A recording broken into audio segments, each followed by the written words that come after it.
Recently, there has been animated discussion about how many hours a week Indians should work. Narayana Murthy suggested 70 hours per week, and the L&T chairman suggested 90 hours a week. Well, I'm not going to talk about the 90 hours a week. That man is not comparable to Mr. Narayana Murthy. So I just ignore him. Let's begin with Narayana Murthy. He is one of India's great legends, and rightly so. An innovator in his time who started the software trend that has bloomed and blossomed in India and provided lots of jobs, opportunities for young people. So hats off to him and the people he worked with, whose names are less well known, I think. But it was a team that started Infosys, and I greatly respect him for being the innovator, the first one to get it going. However, Infosys is not an innovator. And today it has become more like a plodder. There's nothing new coming out of Infosys that we could boast about. Yes, more revenue, more jobs, more this, more that, more of the same. There is no spirit there of say, look, here's something great and new in software that's world class. They do good work, fine. They create jobs, fine. And they are an important part of India's economy along with other software consulting firms. Happy to have that. But today, India has come far from the days that Narayana Murthy and others created Infosys. Today, we need innovation. Today, we cannot just say we have started something where people will do the routine work. No, that days are over. Unfortunately, the whole debate on how many hours people will work is totally out of context. Yes, it matters a lot for the people who hold the jobs, but for the Indian economy, what matters is when will India become a leader in software? The answer is so far it looks like at no time in the near future. And compare this to China. China has just produced Deep 6. Deep 6 has changed the world of AI. It has sent the AI business in the US in a deep slump. It has changed the fortunes of the leading chip maker, NVIDIA. It's registered on Wall Street. And what's Deep 6?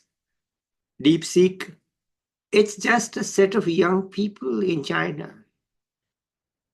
who have worked hard, I'm sure, and they were not experts. They were beginners at it. They were young people. They didn't have paradigm fixity. They would do what it takes with what they had. And they didn't have a lot of money. They didn't have a lot of anything compared to what's happening in AI. Now, of course, DeepSeek may not be as good as other AI companies or outputs or chatbots, but they have rocked the world. Can India do that? No. India is nowhere near it.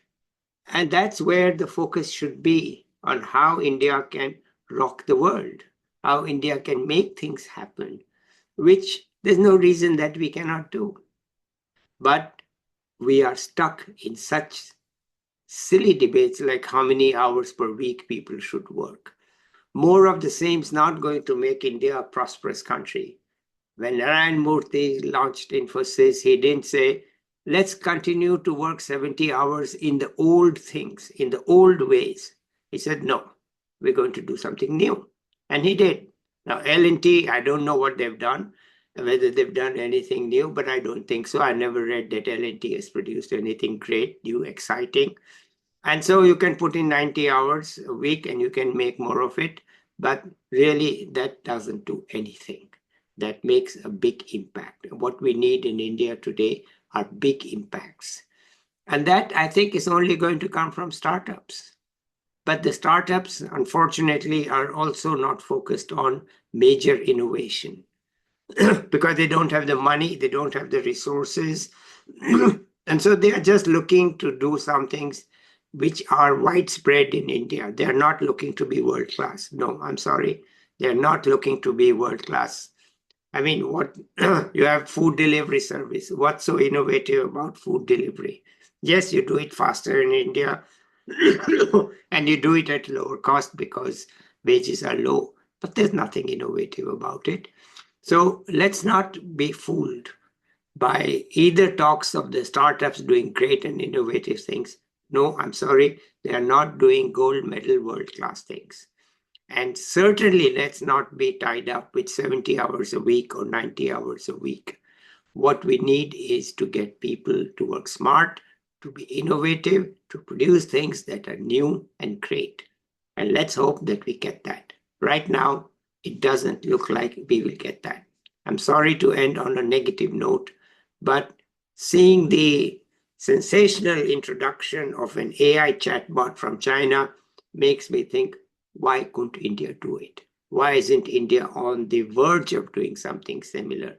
And the answer is that our system is not geared up to be world class. Okay, bye for now. That's it for today. I'll be back with another opinion.